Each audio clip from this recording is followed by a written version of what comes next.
뉴스 속보입니다. 프랑스 정부가 유로화 급등과 재정 부담을 이유로 한국인 유학생에게 지급되던 주거 지원금을 중단하겠다고 발표했습니다. 그 발표가 나오기 직전 파리의 한 회의실에서는 낮은 목소리들이 오가고 있었습니다. 지금 안 자르면 더 늦습니다. 한국인부터 정리하는 게 현실적인 선택입니다. 소름 끼치는 침묵이 흐른 뒤 반발은 있겠지만 버텨야 합니다. 이 결정은 국제사회에서 프랑스의 입지와 존폐에 대한 문제였습니다. 다만 프랑스는 몰랐습니다. 같은 위기 속에서도 이런 선택을 하지 않았던 대한민국이 있었다는 것을 말입니다. 과연 그 차이는 어디서 시작된 걸까요? 제 이름은 마이클 블랙우드입니다. 영국 출신 국제개발 전문가입니다. 지난 15년간 여러 나라의 이민 유학 정책을 검토해왔습니다. 프랑스, 독일, 네덜란드, 스웨덴, 유럽 전역의 외국인 정책 자문에 관여했습니다. 위기 상황에서 각국 정부가 어떤 선택을 내리는지 가장 가까운 곳에서 지켜봤습니다. 그리고 그날 아침, 저는 프랑스의 선택을 목격했습니다. 새벽 6시 10분. 첫 전화가 왔습니다. 교수님, 저 죽을 것 같아요. 24살 한국 여학생의 목소리였습니다. 떨리고 있었습니다. 월세를 못 낼 것 같아요. 방을 빼야 할 것 같아요. 학교를 그만둬야 할 것 같아요. 프랑스 정부가 단 한 줄 공문으로 60만 원 지원금을 끊어버렸던 겁니다. 그 뒤로 전화는 멈추지 않았습니다. 파리에서, 리옹에서, 마르세유에서 같은 내용이 쏟아졌습니다. 전부 한국 유학생들이었습니다. 모두가 같은 문장을 반복했습니다. 지원금이 끊겼습니다. 저는 상황을 파악했습니다. 프랑스 정부가 외국인 유학생 주거 지원금을 전면 폐지했습니다. 유예 기간 없이, 단계적 축소도 없이 그냥 끊어버렸습니다. 행정 공문 한 장으로 수만 명의 삶이 동시에 흔들렸습니다. 문제는 타이밍이었습니다. 이미 학기가 시작됐습니다. 한국 학생들은 이미 집을 계약했습니다. 월세 80만 원짜리 방을 구할 때 60만 원 지원금을 전제로 계산했던 겁니다.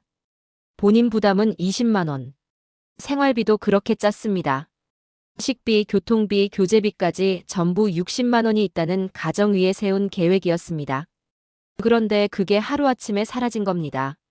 저는 알고 있었습니다. 왜 이렇게 됐는지를 말입니다.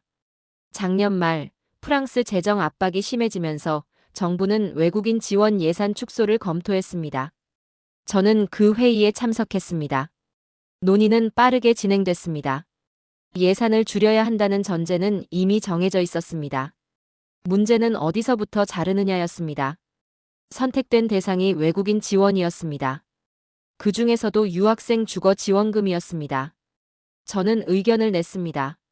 급격한 폐지는 피해야 한다고 말했습니다. 단계적으로 줄이거나 최소한 유예 기간을 두어야 한다고 주장했습니다. 하지만 결정은 다른 방향으로 내려졌습니다. 전면 폐지, 즉시 시행. 제 의견은 기록으로만 남았습니다. 그리고 지금 저는 그 결과를 목격하고 있습니다. 전화를 끊고 또 받고 또 끊고 또 받았습니다. 오전 10시가 넘어서야 전화가 조금 뜸해졌습니다. 저는 책상 앞에 앉아 창밖을 봤습니다. 파리의 하늘은 맑았습니다. 하지만 제 머릿속엔 방금 전 통화가 맴돌았습니다. 한 한국 학생이 물었던 그 질문이었습니다.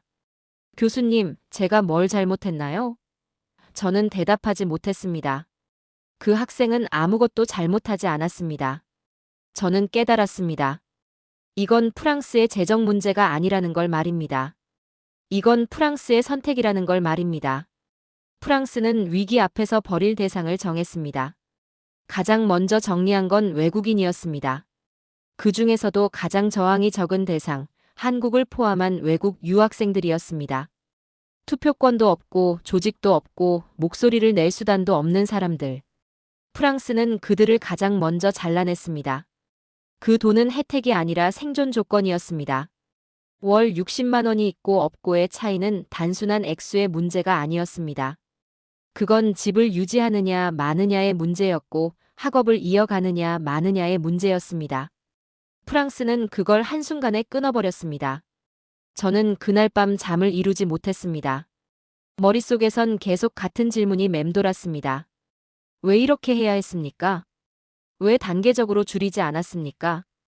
왜 가장 약한 사람들부터 잘라냈습니까? 그리고 다른 생각이 떠올랐습니다. 한국이라면 어땠을까 하는 생각이었습니다. 저는 제가 지난 15년간 지켜본 여러 나라들을 떠올렸습니다. 금융위기, 팬데믹, 재정 악화. 비슷한 상황 속에서 각국이 내린 선택들을 복기했습니다. 대부분의 나라는 프랑스와 비슷했습니다. 갑작스러운 단절, 취약층부터 정리, 저항이 적은 쪽부터 자르기. 하지만 한 나라는 달랐습니다. 한국이었습니다. 한국은 과거 경제 위기를 겪었습니다. 1997년 IMF 외환위기였습니다. 그때 한국은 완전히 무너졌습니다. 국가 신용도가 추락했고 기업들이 쓰러졌고 대량 실업이 발생했습니다. 저는 그때 국제금융 현장에 있었습니다. 한국의 붕괴를 외부에서 지켜봤습니다.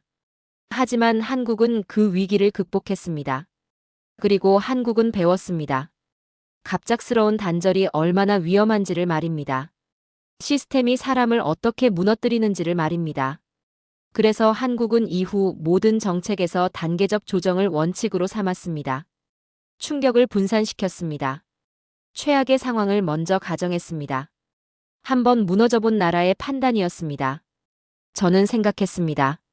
만약 한국이 프랑스와 같은 상황에 처했다면 어땠을까 하고 말입니다. 한국이라면 이렇게 갑자기 끊지 않았을 겁니다. 한국은 유예 기간을 뒀을 겁니다. 한국은 단계적으로 줄였을 겁니다. 한국은 최소한 준비할 시간을 줬을 겁니다. 왜냐하면 한국은 이미 알고 있으니까 말입니다. 갑작스러운 단절이 사람을 어떻게 죽이는지를 말입니다. 그날 밤 저는 확신했습니다. 프랑스는 지금 위험한 길 위에 서 있다고 말입니다. 그리고 한국은 이미 그 길을 지나왔다고 말입니다. 저는 그 회의실에 있었습니다. 작년 12월 3일 프랑스 재정부 회의실이었습니다. 참석자는 12명. 재정부 국장, 교육부 담당관, 이민국 책임자, 그리고 저를 포함한 외부 자문위원 몇 명이었습니다. 회의 주제는 명확했습니다. 외국인 지원 예산 긴급 조정안. 회의는 오전 9시에 시작됐습니다. 재정부 국장이 먼저 보고서를 펼쳤습니다. 프랑스의 재정 적자가 심각하다는 내용이었습니다. 국내 총생산 대비 적자 비율이 기준치를 넘었습니다. 유럽연합의 압박도 거세졌습니다. 예산을 줄여야 했습니다. 문제는 어디서부터 자르느냐였습니다. 국장이 말했습니다. 국민 복지는 건드릴 수 없습니다. 그 말 뒤에 깔린 의미는 분명했습니다. 정치적 부담이 크다는 뜻이었습니다. 국민 복지를 줄이면 여론이 들끓습니다. 시위가 일어납니다. 정권이 흔들립니다. 그래서 건드릴 수 없다는 겁니다. 그렇다면 남은 건 외국인 지원이었습니다. 교육부 담당관이 자료를 제시했습니다. 외국인 유학생 주거 지원금 규모였습니다. 연간 약 3천억 원. 적지 않은 액수였습니다. 그 돈을 아끼면 국민 복지 삭감을 피할 수 있었습니다. 계산은 간단했습니다. 회의실 안의 공기가 빠르게 정리됐습니다. 선택지는 두 가지였습니다. 국민 복지를 유지하거나 외국인 지원을 축소하거나. 회의실 안에 앉은 사람들은 이미 답을 정해놓고 있었습니다. 외국인 지원 축소. 그 중에서도 유학생 주거 지원금부터였습니다. 저는 그때 손을 들었습니다. 급격한 폐지는 위험합니다. 저는 말했습니다. 이미 시작된 학기를 전제로 학생들이 계약을 체결했다고 설명했습니다. 생활비를 그 지원금을 기준으로 계산했다고 말했습니다. 갑자기 끊으면 혼란이 발생한다고 경고했습니다. 단계적으로 줄이거나 최소한 유예 기간을 두어야 한다고 제안했습니다. 회의실은 잠시 조용해졌습니다. 그러다 한 관계자가 말했습니다.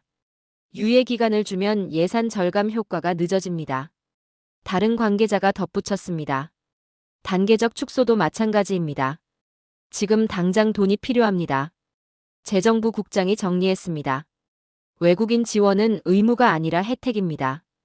프랑스 국민이 우선입니다. 저는 다시 말했습니다.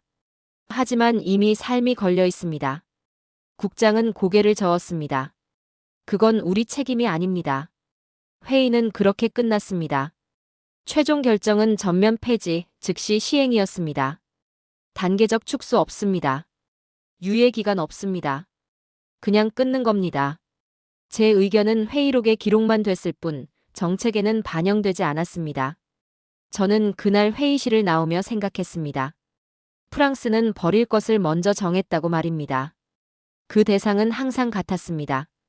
가장 저항이 적은 쪽이었습니다. 투표권 없는 외국인, 조직 없는 유학생, 목소리 낼 수단 없는 사람들. 프랑스는 그들을 가장 먼저 골랐습니다. 그게 국가의 본능이었습니다. 위기가 오면 약한 쪽부터 정리합니다. 고통을 외부로 떠넘깁니다. 내부 갈등을 피하기 위해 외부를 희생시킵니다. 프랑스만 그런 게 아닙니다. 대부분의 나라가 그렇습니다. 하지만 저는 알고 있었습니다. 한국은 달랐다는 걸 말입니다. 한국은 과거 위기를 겪으며 배웠습니다. 갑작스러운 단절이 사회를 어떻게 무너뜨리는지를 말입니다. 1997년 IMF 외환위기 때 한국은 완전히 붕괴됐습니다. 기업이 쓰러지고 실업자가 쏟아졌습니다.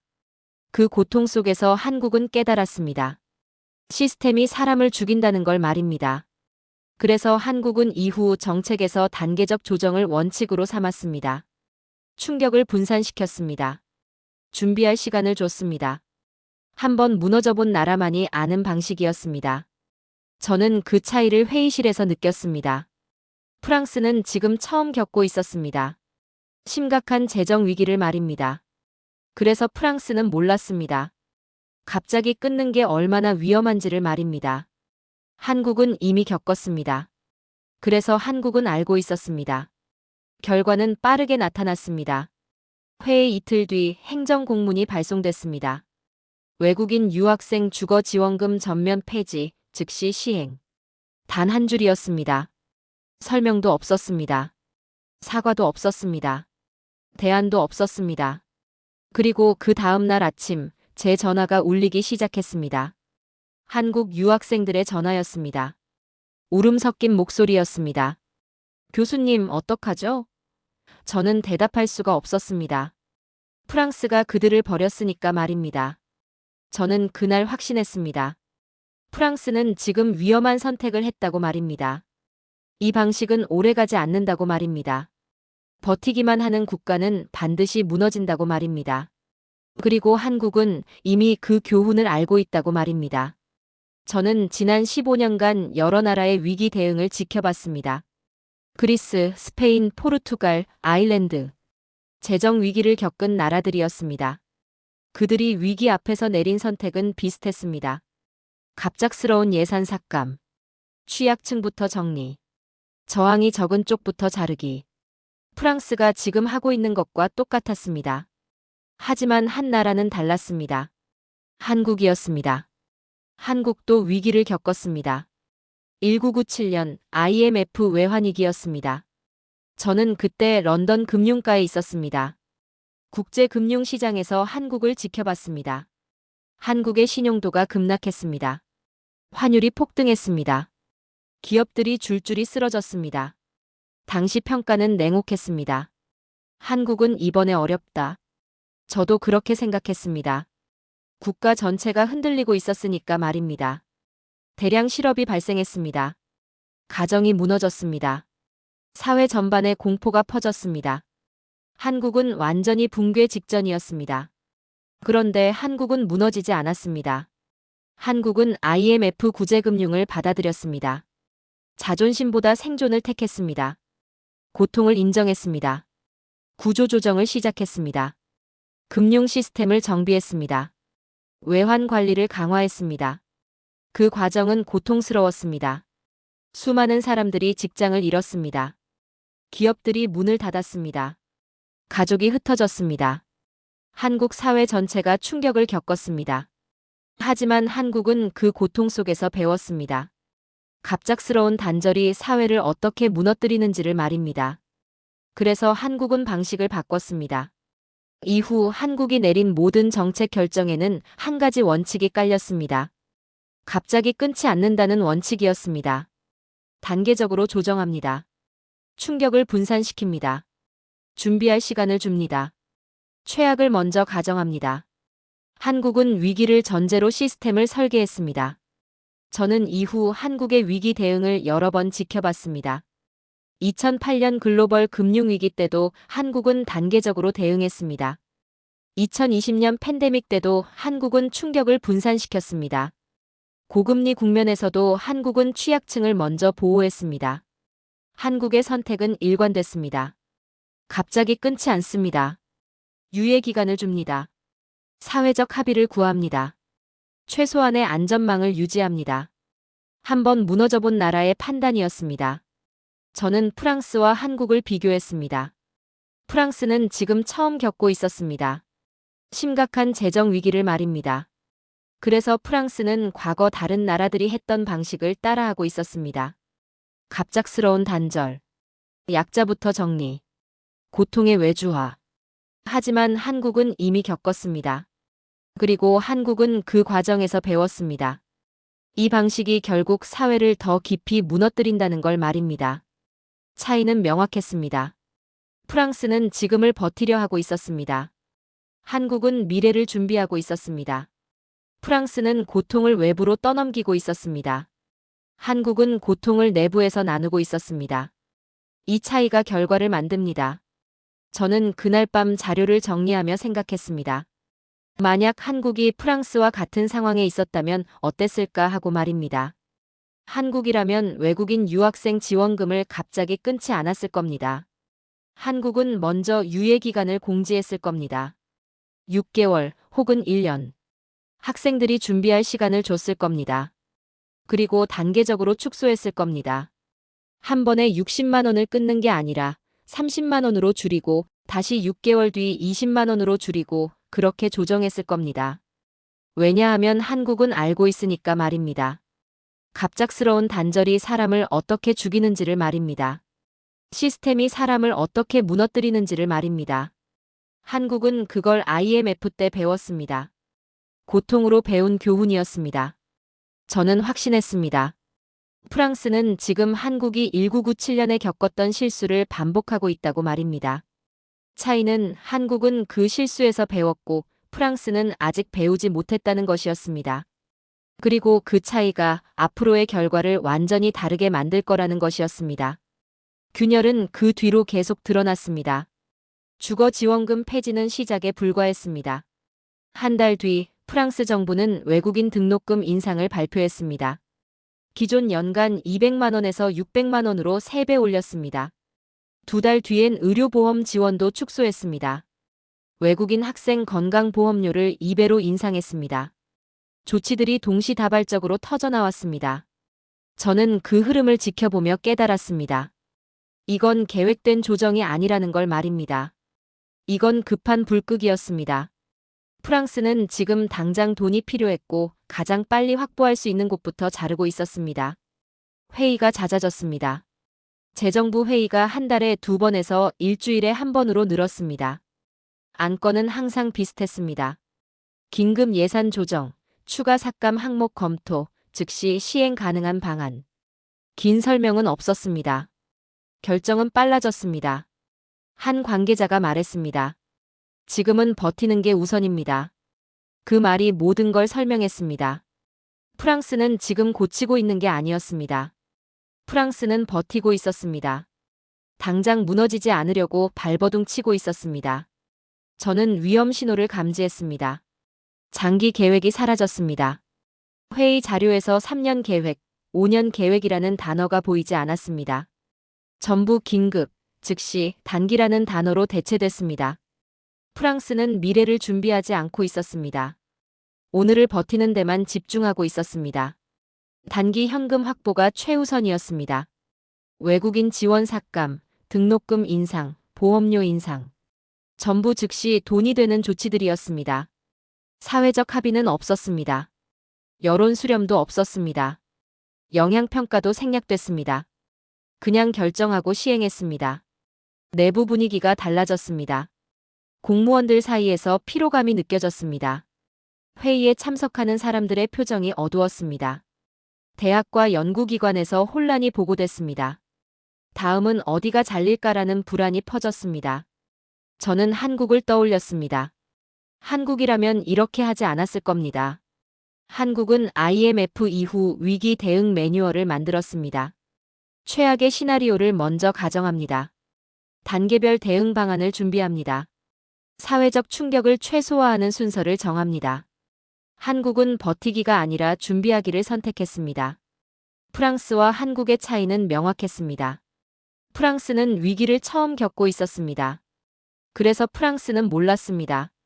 버티기만 하는 국가가 어떻게 무너지는지를 말입니다. 한국은 이미 겪었습니다. 그래서 한국은 알고 있었습니다. 버티기는 결국 더 큰 붕괴로 이어진다는 걸 말입니다. 저는 자료를 분석했습니다. 프랑스의 조치들은 전부 임시 방편이었습니다. 근본적인 구조 개혁은 없었습니다. 재정 시스템 정비도 없었습니다. 외환 관리 강화도 없었습니다. 그냥 지출을 줄이는 것뿐이었습니다. 그것도 가장 약한 곳부터 말입니다. 한국이라면 달랐을 겁니다. 한국은 IMF 때 금융 시스템을 완전히 뜯어고쳤습니다. 외환 보유고를 늘렸습니다. 재정 건전성 기준을 엄격하게 만들었습니다. 위기 대응 체계를 법으로 만들었습니다. 한국은 임시 방편이 아니라 구조를 바꿨습니다. 저는 판단했습니다. 프랑스는 지금 회복 국면이 아니라는 걸 말입니다. 프랑스는 버티기 국면에 있었습니다. 그리고 버티기만 하는 국가는 반드시 더 큰 대가를 치른다는 걸 말입니다. 왜냐하면 버티기는 문제를 해결하지 않기 때문입니다. 버티기는 문제를 미루기만 합니다. 미뤄진 문제는 점점 커집니다. 그리고 결국 감당할 수 없는 크기가 됩니다. 한국은 그걸 IMF 때 배웠습니다. 한국도 처음엔 버텼습니다.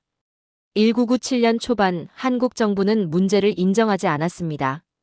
괜찮다, 일시적이다, 곧 회복된다라고 말했습니다. 하지만 문제는 커졌고 결국 한국은 완전히 무너졌습니다.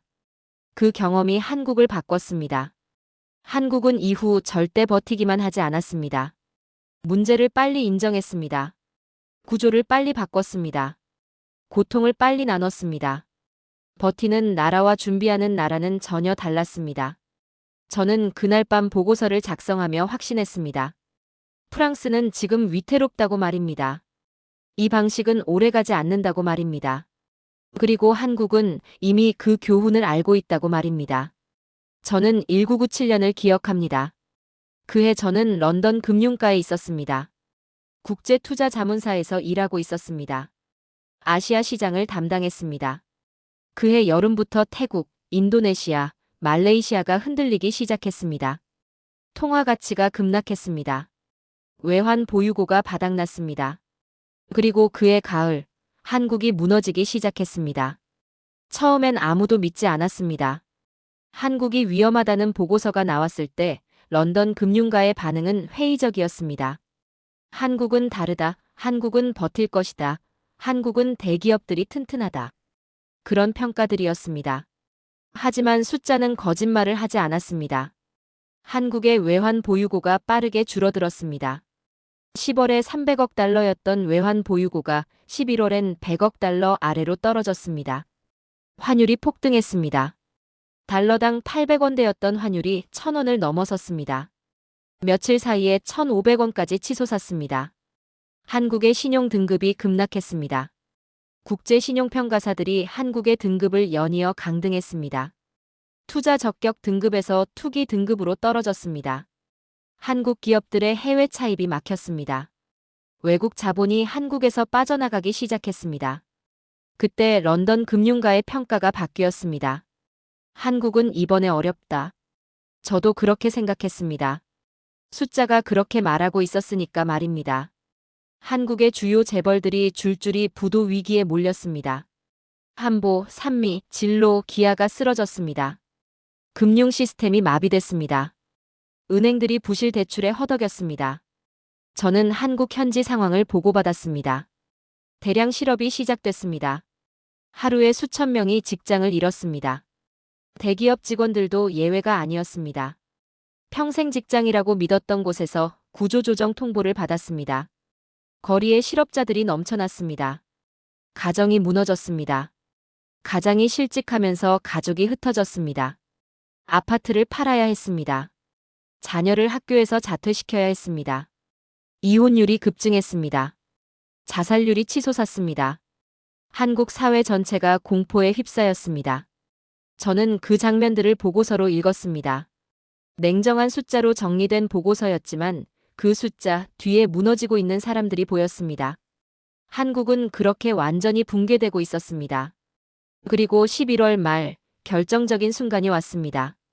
한국 정부가 IMF에 구제금융을 요청했습니다. 550억 달러 규모였습니다. 역대 최대 규모의 구제금융이었습니다. 한국은 자존심을 버렸습니다. 생존을 택했습니다.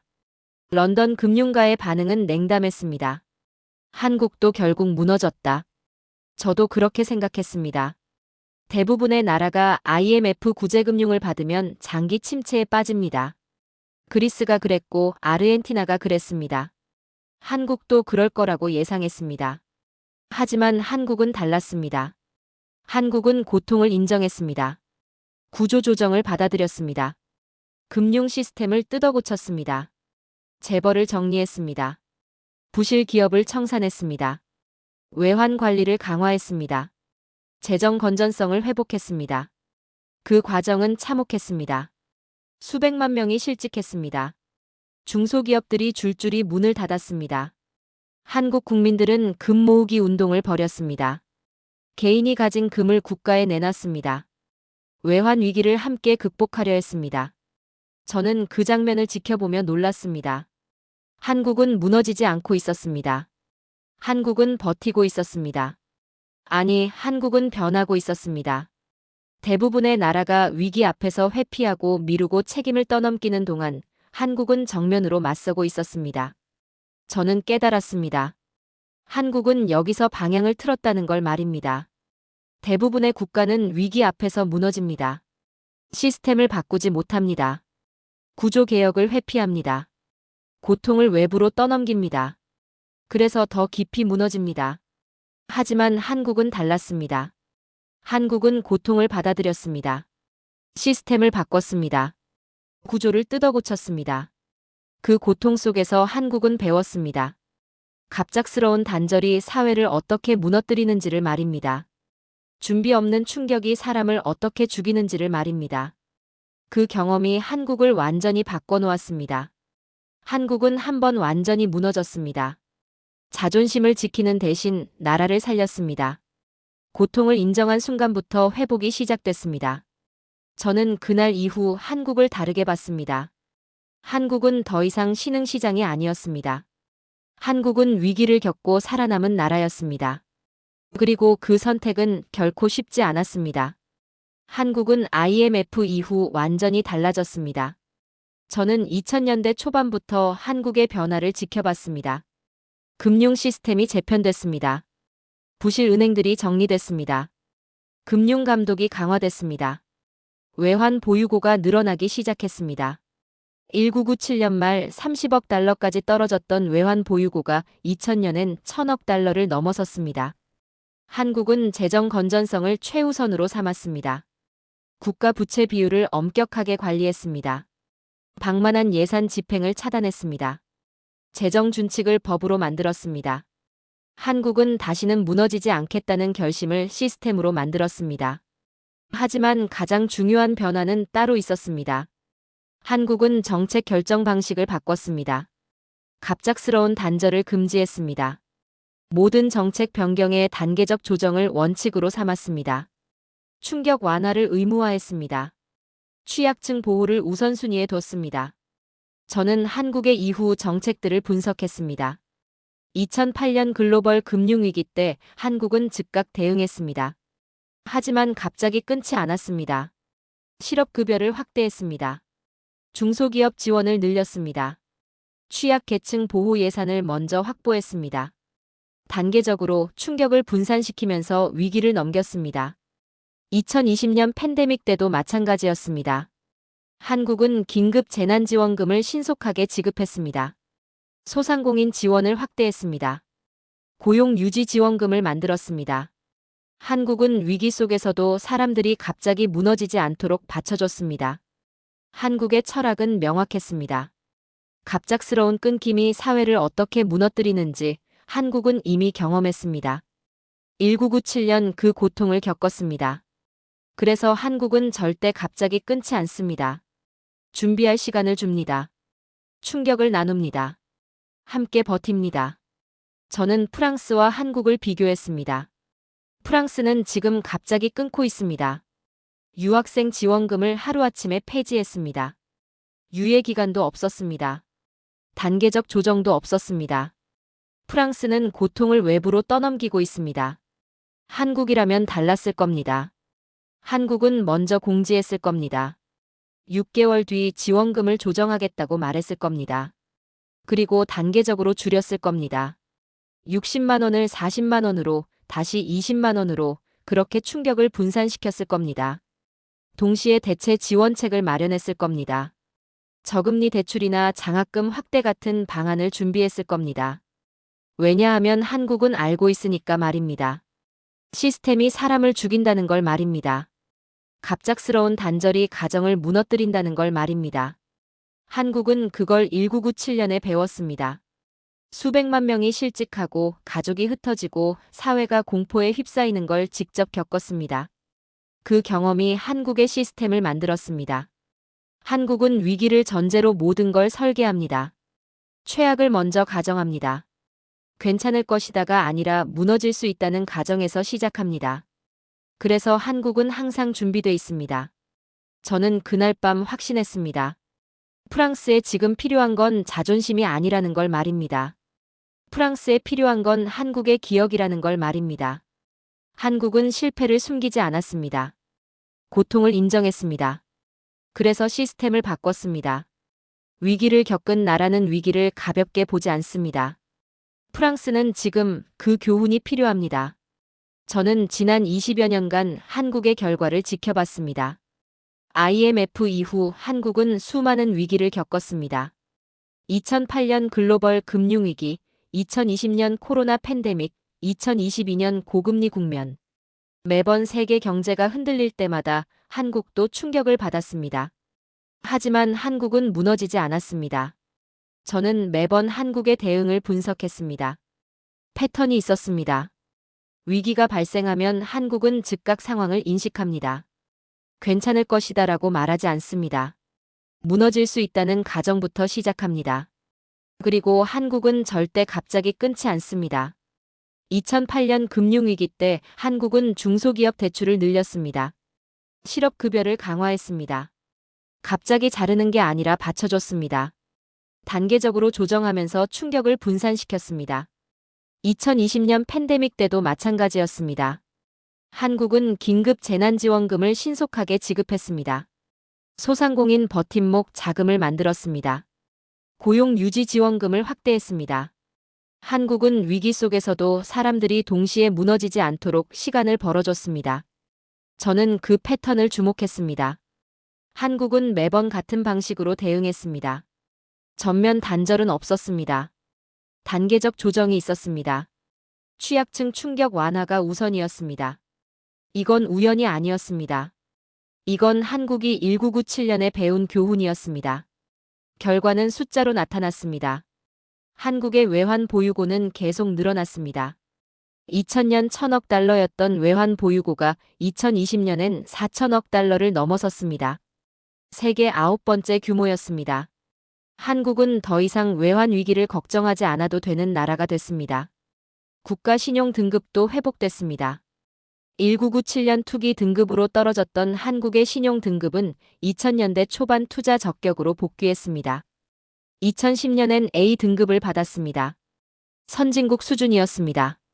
한국은 위기를 겪고 오히려 더 강해진 나라가 됐습니다. 시장의 반응도 달랐습니다. 위기가 올 때마다 투자자들은 한국을 주목했습니다. 한국은 버틸 것이다라는 평가가 나왔습니다. 실제로 한국은 매번 버텼습니다. 2008년에도 2020년에도 2022년에도 한국은 무너지지 않았습니다. 저는 그 이유를 알고 있었습니다. 한국은 항상 먼저 최악을 가정하기 때문입니다. 다른 나라들이 괜찮을 것이라고 말할 때 한국은 무너질 수 있다고 가정합니다. 그래서 한국은 항상 준비돼 있습니다. 외환 보유고를 쌓아 놓습니다. 재정 여력을 확보해 놓습니다. 한국의 방식은 일관됐습니다. 위기가 오면 즉각 인식합니다. 하지만 갑자기 끊지 않습니다. 단계적으로 조정합니다. 취약층을 먼저 보호합니다. 충격을 분산시킵니다. 시간을 벌어줍니다. 함께 버팁니다. 이건 말이 아니라 결과였습니다. 한국은 매번 시험을 치렀습니다. 그리고 매번 같은 방식으로 버텼습니다. 20여 년 동안 반복된 결과였습니다. 우연이 아니었습니다.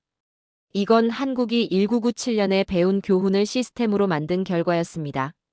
저는 프랑스와 한국을 비교했습니다. 프랑스는 지금 처음 겪고 있습니다. 심각한 재정 위기를 말입니다. 그래서 프랑스는 어떻게 해야 할지 모릅니다. 갑자기 끊고 있습니다. 외부로 고통을 떠넘기고 있습니다. 한국은 이미 여러 번 통과했습니다. 한국은 1997년에 완전히 무너졌습니다. 2008년에 금융위기를 겪었습니다. 2020년에 팬데믹을 겪었습니다. 매번 시험을 치렀습니다. 그리고 매번 버텼습니다. 차이는 명확했습니다.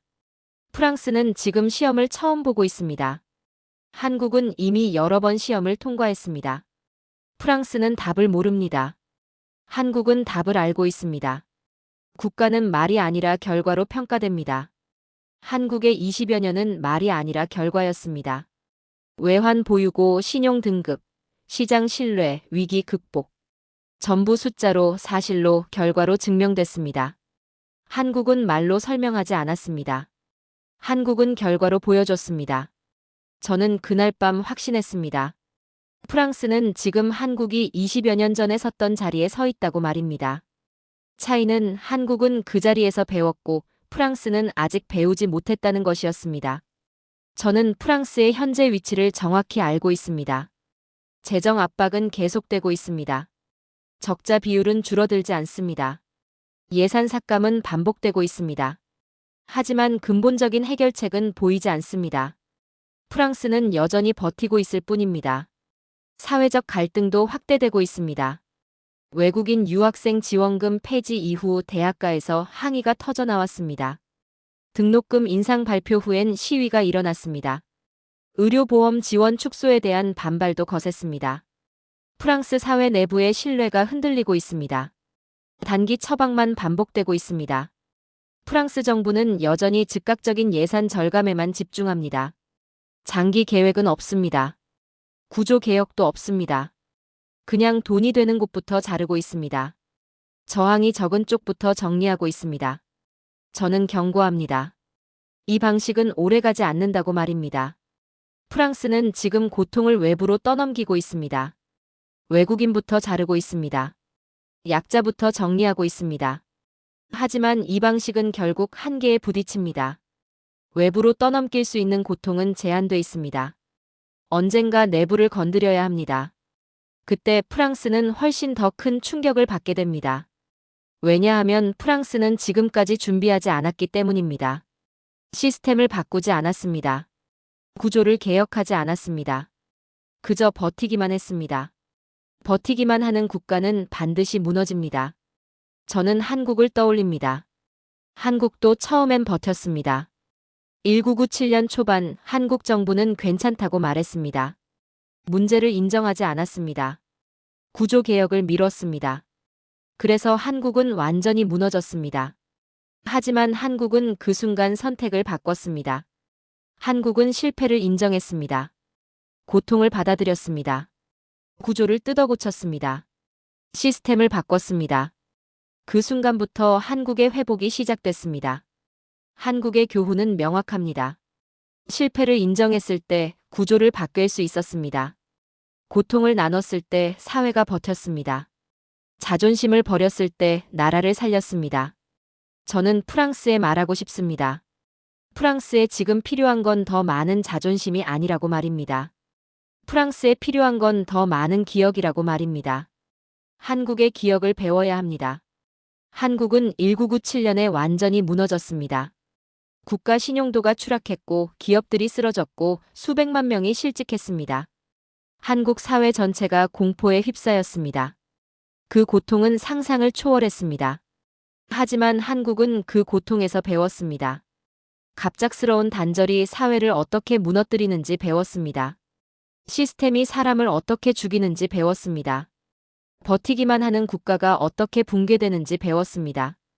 그래서 한국은 바꿨습니다. 단계적 조정을 원칙으로 삼았습니다. 충격 분산을 의무화했습니다. 취약층 보호를 최우선으로 뒀습니다. 위기를 전제로 시스템을 설계했습니다.